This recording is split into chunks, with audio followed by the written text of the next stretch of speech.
Hey everybody, welcome back to my channel. Today I wanted to talk about how I overcame postpartum anxiety. So kind of a random video, but it's something that I wanted to share. I wanted to get out there and help anybody who is struggling, because I know I wished I had someone who made me feel normal and helped me a lot sooner. Really, the definition of, I have notes here because or else I'll just ramble, but basically it's postpartum anxiety is excessive worrying that occurs after childbirth or adoption. People with this may feel consumed with worry and constantly nervous or panicked. 1 in 7 mothers are affected. So I'd always heard of postpartum depression, and this is kind of very similar. You don't hear about it as much. It's kind of like an umbrella. It's like underneath that. So I'll give a little backstory and kind of explain. This goes back to my first birth in May of 2019. I'm pregnant with my third now, but this is my first ever baby. And I had him, and then I had the typical baby blues that happens like a week or so after. You're crying about everything, like hormones all over the place. And then that kind of subsided. I was just kind of overwhelmed with like this new role and responsibility, and he's so small, and what if something happens to him, and totally completely normal things. Then what started hitting with me was kind of just my whole birth experience. I had a C-section that was unplanned. It was like, 22 hours of labor, pushing for 2, and then he's not moving, he's too big, he's in the wrong position. Well, let's just do C-section. And I just wasn't prepared for that. That's not something I anticipated. In a way, I felt like I could kind of failed, like I didn't have a real birth. And one thing that I've always wanted since I was a little girl was a big family, and no one told me, like, when they were reeling me in, that this can limit the amount of kids you can have. But then right after, the doctor, the pediatrician, everyone was like, yeah, you can have like 2 or 3 kids max. And I was like, what? Like, no one told me that. And anyway, I had just been feeling like I didn't do it hard on myself, like I didn't do enough preparation. I should have known. I was thinking I would go into the hospital and they would like take care of me, and they were going to be like my doulas, but they were just doing their job, and I wasn't really in charge of the birth. I wasn't like taking charge and knowing all these things. I kind of came into it blindly, and I felt like I should have done more preparation, and I was kind of kicking myself for that. Obviously, he was 9 pounds 11 ounces. He was big. He was in a weird position, but I felt like I could have avoided it if I had done more preparation. So that was that. C-section brought on so many more symptoms that I had had throughout my whole pregnancy. Just the whole postpartum period, the healing, you have like no abdomen. It's really hard to do normal things, and there's pain down there, the stitch, all this stuff that hurts. And I just wasn't really ready for that, and that was bothering me a lot. So a lot of symptoms like, the night sweats, I would Google them and then find like, oh, well, those are normal. People, postpartum wake up drenched. And then I would move on. And then some things, like I had pain in my lower right side, and I would Google it, and of course you do that, and there's just all these things that it could be, and I was convinced I had like cancer. I don't know why. Obviously that was my 7 layers of surgery, stitch healing. But I convinced myself that that was something terrible. So then coupled with that, so this is a few months in, I went like 4 or 5 days. I was very constipated like the whole time, just because everything is still working back to normal. I was very constipated, and like for like 4 or 5 days, I guess it wasn't like that long, like a week or something. I was so concerned that I had a bowel movement that I literally wore my husband's camel pack around in the day and would drink water, and still nothing was happening.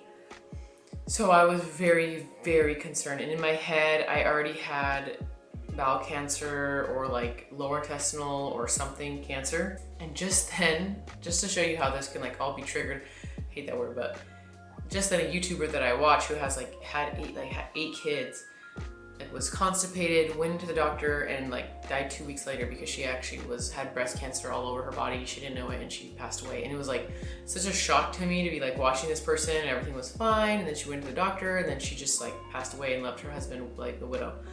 So those are totally unrelated to my symptoms, but I took that on like that's me, Anyway, so I was in a really bad spot, convincing myself that I had some physical problem that was related to this lower abdomen pain. I had other things, and something that I was struggling with was, when will this fill in the blank go away? It's gonna be here forever. So I had like a pain in my back, I had just random things that were happening, burning sensation, like tightness, and it was like, it's never gonna go away. And I just wish I could scream at myself and say it's gonna go away, which I've been able to do with these pregnancies and births and stuff. So hindsight is 2020, but that was one thing that I struggled with. So I was in this bad headspace, crying a lot, just being really sad, being really anxious, thinking that I was going to leave my family, I was going to die young. And I know this sounds crazy, but it's really hard to understand unless you've been in it. It had dawned on me, like, wow, my husband leaves for work in the morning, sometimes we're still sleeping. What if I died in my sleep? My baby would be here and not be able to eat. He would die too. So it dawned on me, and I told my husband, if I'm not up by noon in the day, you need to call our property manager who lived underneath our apartment, below our apartment. And the next day I hadn't contacted him by noon, and he calls me like, you okay? You okay? This is just the type of things that I was doing, and I feel so bad, but he was just trying to help me along. And I just remember taking Joseph out on a walk one time in my apartment and taking a picture with him by the pool and thinking, what if this is the last picture I ever take with him? What if this might be the last picture I ever take? Why I thought that, I cannot fathom what I thought was actually going to happen to me, but I was just so convinced of this problem. So then this is all accumulating, and I'm kind of telling my husband about it, but not fully the extent. And we all have bits of this anxiety of what if my baby falls? What if he drowns in the bath? What if he, and those were just heightened, but it was more centered around me and me leaving him because of something wrong with me. Okay, so fast forward. So then, I had hemorrhoids, which is very common, but I didn't even know what that was. So I had blood in my stool, and I was like, okay, that's it. Blood in the stool, constipated, that's it, I'm dying. So I told my husband, and for some reason the blood in the stool, he was like, well, that's kind of serious, because I had been kind of giving him hints. Poor guy. So he's like, that's kind of serious. He's agreed to take the day off of work tomorrow to go in with me to the ER. So then we're moving on to the next part of this whole scenario, which is my CT scan. So I got a CT scan, it looked like everything was normal, no blockages, no tumors, no growths, no nothing. I went home and had a normal bowel movement right away. So it was this anxiety that was building up inside, and then I was immediately very, very bothered by the CT scan and the amount of radiation that's in that. Why did they agree to that? That's my lower abdomen, those are my ovaries, my eggs, everything. Of course I start Googling and going down this rabbit hole. That's the equivalent of 400 x-rays on me at once.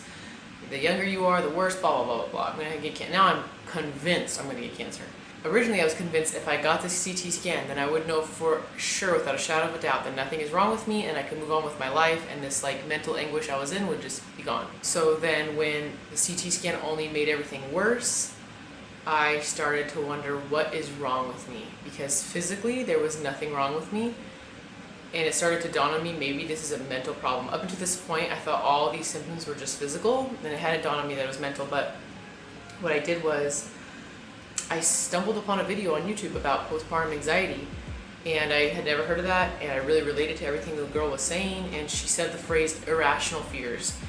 And that's what kind of triggered in my head, whoa, those what these are. They're really irrational fears. So then I wish I could have gotten back and not gotten the CT scan and would have known this, but how would I would have known, and this and that, and I was just going back and forth, and I was really, really upset now. Ugh, makes me sad to think about. But so then I was like, I'm gonna get all the radiation out of me, I'm gonna eat really clean. I went to the store and got I was only drinking green juices and salads and clean foods, and trying to antioxidants and blueberries, and just going down this whole path. I ordered a radiation case for my phone, blocking case. I wanted to order a undershirt that blocks radiation. And anyways, so Steven was basically okay. So Steven gave me 3 suggestions. Basically, he saw me kind of really struggling, and he was like, first of all, he said, like, stop Googling anything. You're not allowed to Google anything. Stop Googling your symptoms. If you have a problem, why don't you call your doctor or something, because that's like really harming you. Two, he said, the way you're worrying, you might as well have cancer. You might as well. There's people who would kill to be in your position right now, to be cancer-free and healthy and young. But the way you're acting, you might as well be dying. So you might as well be. And that really stuck with me. And then he also said that I needed to reach out. He's like, you need to reach out to someone. He's like, there's only so much I can do to help you. You need to reach out to someone like older, wiser, you know, someone who's gone through this, and get some help. So I did. I reached out to some people at church. I reached out to a family friend, like my good friend's mom, and they gave me really good advice, helped me feel not so alone. And this kind of started my process of like getting through this. So this time frame was like a few months. This like really intense time frame was like 2 months. I want to say he was like 4 or 5 months old. So I was still very worried. I would wake up in a daze. To just describe how it feels, I would wake up just with a haze over me. I would kind of just have this mental clock of when is the day going to be done. I would be very lonely in the day because my husband was off at work, and I would just be like dying for him to come home, so I didn't have to be like alone in these thoughts and just have someone to talk to and distract. I would picture myself like, it's hard to like vocalize like the things you think, but like dying in my 40s, my husband getting remarried, not being there for my kids, not seeing my grandkids, like it's just like really hard to even talk about because it sounds so silly even to me now, but I know I had those thoughts then. Even though I came to the conclusion that these fears were irrational, they were still intrusive and they were still constant, and I thought, okay, I need to get past these. There's no going back and not getting that CT scan. We only can move forward. And I cannot live like this. So I wanted to avoid medication personally as a first resort. I wanted that to be kind of a last resort if, you know, nothing's working. So I came up with 10 solutions to try first. More natural solutions, easy solutions that I could try and see how they would affect me. And so I want to share those with you because they did really help me. So the first one was really like leaning into my faith. I am a Christian, and I decided to just immerse myself, like any problem, concern I had, to pray about it first. You know, the Bible says, cast your cares and anxieties on him because he cares for you. And I said, I need that, and I have anxieties. So I'd pray constantly, and then I printed out a whole sheet of all the verses I could find on anxiety and worry, and I taped them on my wall, and they were there for like a solid year, and I would read them every morning, and I would force myself to read them and memorize them. And then once even I got past it, just seeing those verses were just kind of like a reminder of God's faithfulness to me and getting through this time. So that was the first thing. I do think that God gives us these trials to lean on him and to learn more about him and to dive deeper in our faith and really test it, and I am now grateful for that time. The next thing, my husband and I both decided that I needed to get out and get vitamin D. That's one of the vitamins that's best for anxiety and depression, is vitamin D. So every day I would try to get out, try to do walks with the family, walks with Joseph, walks with my husband, and get that vitamin D and serotonin and all those things that come with exercise and sunlight. The next thing is to reach out to 3 people. So I would recommend reaching out to 3 people who are older, wiser than you, that you can trust, and preferably of like the same sex. So like I said, it was my pastor's wife, and then my other friend at church, like 60 in her 60s, and she was like unfazed by all this. She was like, do you know how many scans I've had? You know, this, that, you know, like she was just like, you know, putting all my little stories to shame. And then next thing, family friend's mom, who was just like, been there, done that. She was like, I still picture you having a large family, which wasn't really my concern at that point. I had kind of like gotten over that and accepted whatever God wanted for me, but it was interesting that she said like, no, actually I do picture you still having a large family. I was like, oh, okay. None of them were really surprised by my story. None of them were like taken aback by any of the things I said. They had all been there, done that type of thing, and they were very, very helpful to me. The next thing I would recommend is to write down and remind yourself of things that you know are good and true, and things that I always remind myself, like, I am healthy. You know, I have this healthy baby. I have this loving family. I'm alive. things that I just know to be true, because you're constantly bombarded with these lies. And so you have to just kind of remind yourself of the truth. And eventually that does kind of become stronger. So you could write those down. You could just think about them. You could like write them and affirm them and say them out loud. But that was helpful for me. The next thing was to eat good, whole, nourishing foods. So even when I did do my crazy like anti-radiation kick, I lost the rest of the baby weight doing that. And then I just did start eating like real foods. And it started me on this thing where like I kicked out like, artificial sugars and preservatives and try to eat less processed food, just real things that are gonna nourish me, not diet foods, just like real good foods. And I don't drink alcohol, but stopping that, I stopped all caffeine. The next thing I stopped was my mini pill. I was on the mini pill, which I heard can exacerbate problems of depression and anxiety. It's basically birth control for when you're breastfeeding. And I got off birth control then, and I haven't been on it since. So I only share that because it's kind of ingesting synthetic hormones on a daily basis is not something that I wanted to be doing. You could do whatever you want to do. I don't want to tell people how to live, but just think about that. Like if you're struggling with anxiety or depression or weight gain or stuff, and you're like, I'm ingesting synthetic fake hormones every morning. That's messing with my chemical balance in my body. I think we've gotten so used to that being normal when it's really bizarre. It causes a lot of problems. And what some person I heard was saying was like, a lot of times women are on birth control forever and ever, they get off, birth control can deplete you of a lot of minerals and nutrients. And then you have your baby, which pregnancy depletes you even more, and you're breastfeeding, which depletes you even more. And then you spiral into like depression or anxiety because you are lacking all these nutrients.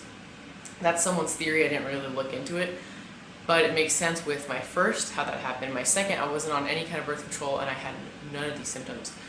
So that's just my one anecdotal evidence, but something to consider. I got off that right away. Conversely, to start supplementing. So I started taking, instead of like just going for antidepressant medication, I was like, okay, let me start with some vitamins. So vitamin D, magnesium, iron, chamomile, I can't remember the other ones, multivitamins. I started just taking these daily and seeing if that helped. Then the next thing was just not to Google my symptoms anymore. So like my husband had suggested, this was causing me unnecessary burden and stress to be Googling symptoms or anything like that. So if I had a problem, I would basically just sit with it, let it pass. If it was persistent, I would call my doctor. And so like, for example, I had chest pain, had pain in my ribs, and it wasn't going away. So I called my doctor. I went in, they got an EKG, and they were like, yeah, you probably have GERD, blah, blah, blah, gave me medication, but I didn't think I had GERD. I didn't know what it was. I wanted to Google it, but I didn't. And looking back, I had it again with Elliot. It was just ligament pain. It was just like my body's contracting and ligaments. It was that exact same pain I had with Elliot. So I just let it pass. I never took the GERD medication, but I got the EKG just to be like, okay, my chest is fine. Not that I'm for all these tests, but it was something I had to do for myself to prove to myself that I'm not going to like go down that spiral anymore, and I'm gonna like choose a different way to deal with those concerns. Oh, and the next one I put on here was the essential oils. So whether they work or not, every morning I would roll it on myself, roll it on my baby, and things started to get better. So I love the smell of it. I'm sure if I smelled it now, it would bring back a lot of good and bad memories. But I did try the essential oils, and that was nice. The next one, second to last, is I stopped reading anything that would, again, this word trigger my anxieties. So a lot of times when you're on Instagram or you're on Facebook or whatever, you can easily be like shoved in front of you is this story of someone dying from cancer, someone's baby, infant loss, sudden loss, suicide, like all these bad things.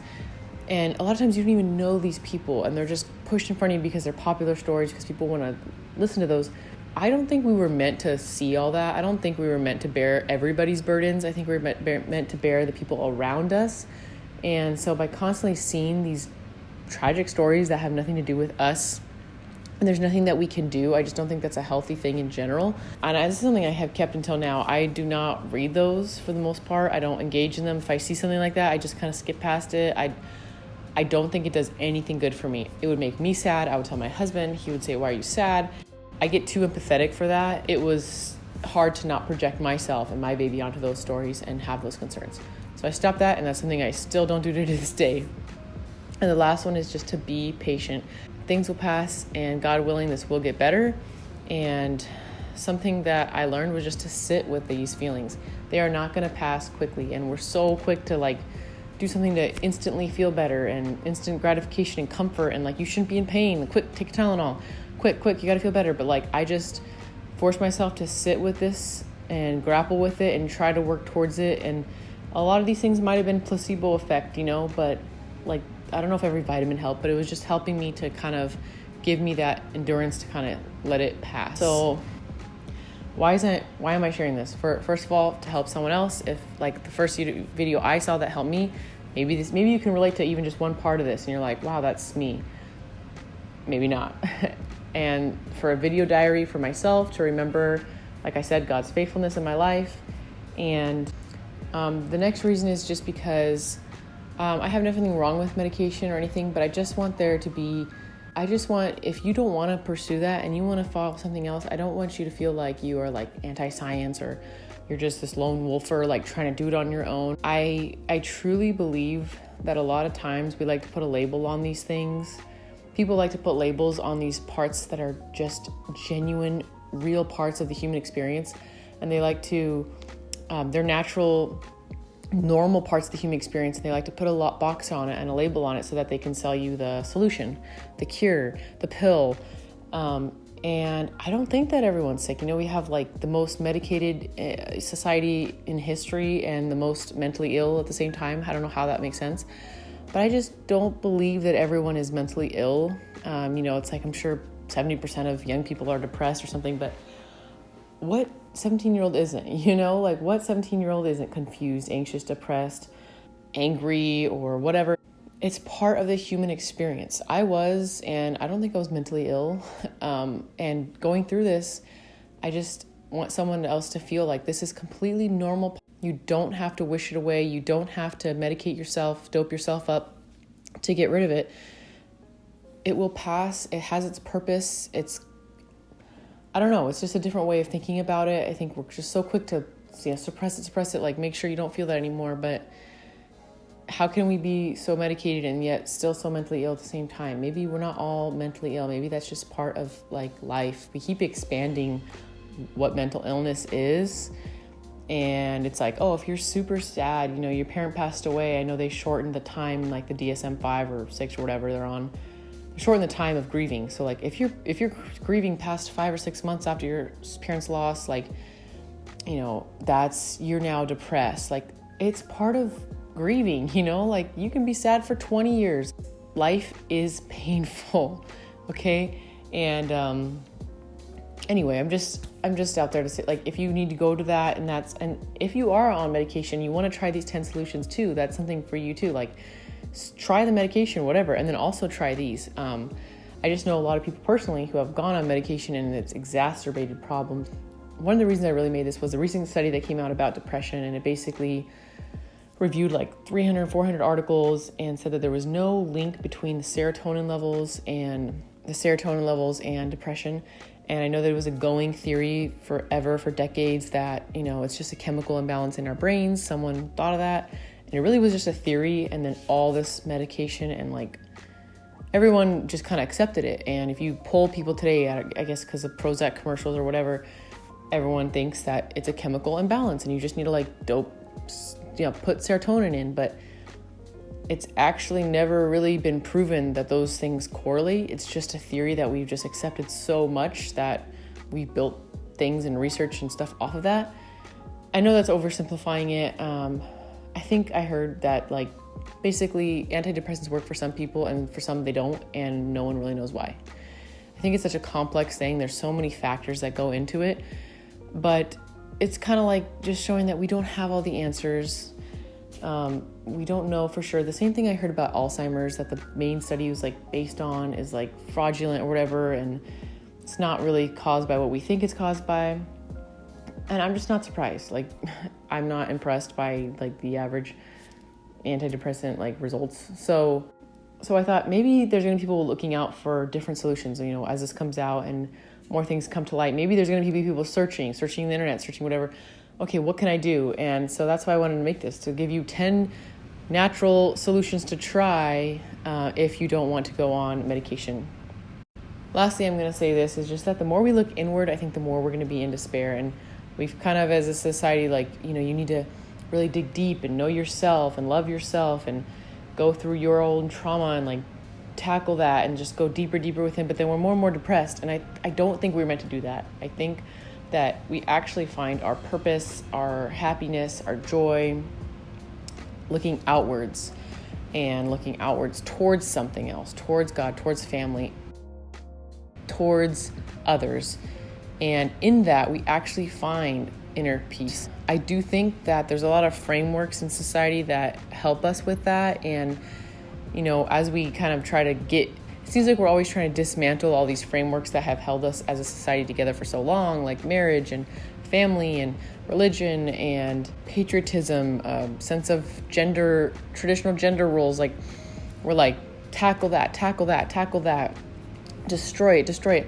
These things give your brain order and purpose and really a sense of belonging in something. And so when we dismantle all those and we're left with nothing, you see a lot of people, young people, just floundering because we told them you have no purpose, you have no role, you have no duty, no obligation.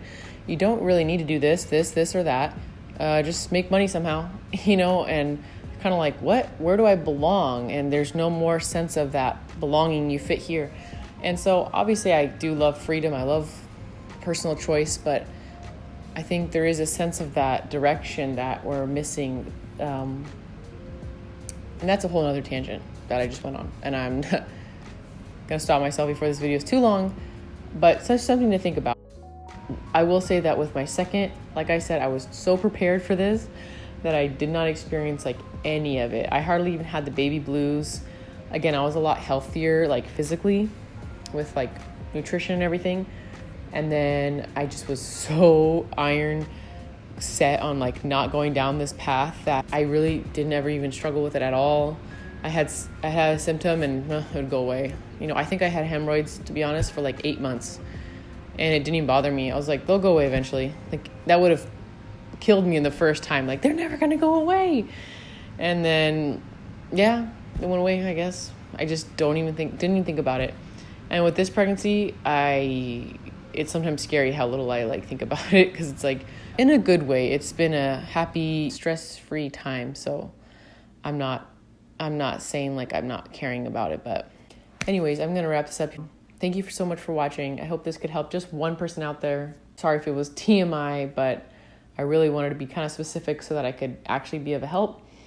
Let me know if you try any of these solutions, if you're going through this, you've gone through this, and what a blessing and privilege we get to be a part of this motherhood experience, the highs, the lows, everything in between. It's such a fun, exciting, it just makes life interesting. And to be a part of this long tradition, just be one little person in this long tradition of mothers and get to experience this is truly a blessing. So if you are going through this, you are not alone. And so thank you for watching. God bless you, and see you guys in the next video. Bye.